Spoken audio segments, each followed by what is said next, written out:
After the removal of Slingshot, teasers from the park, and countless hours of speculation, Kings Island announced their newest addition, Adventureport. This is my analysis of the brand new area.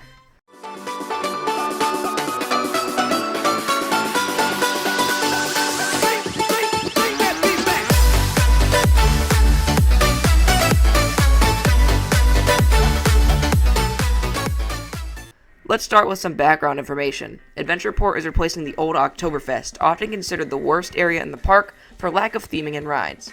The only ride in the area in 2022 was Adventure Express, a mine train with little theming except for the ending lift. Luckily, Adventureport will not only be renovating the area, but it will also be theming the queue for Adventure Express. Say goodbye to Hank's Mexican Grill and say hello to a brand new restaurant known as the Mercado. This looks to have similar options to Hank's, but is heavily themed to a shipping depot on a river. It seems to have boats in the water and a colorful structure. Also located in the new area is Enrique's, another Mexican diner located across the Midway. This looks to be more of a typical amusement park restaurant, more of a food stand with some benches around the building.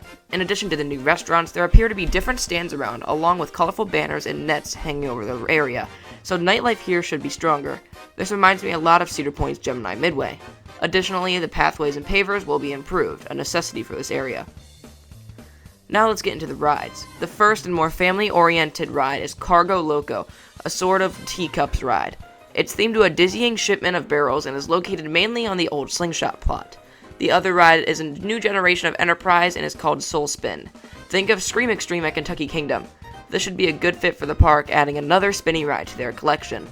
Around these rides is also a lot of theming. So is Adventureport a good fit? I think that it is a great fit for the park. Not only does it add a flair to an otherwise boring section, but it also gives more food options and different riding experiences to a coaster-heavy park. Adventureport will be great for Kings Island. Thank you so much for watching, and make sure to leave a like and subscribe. Comment on what you think of Adventureport and have a great rest of your day.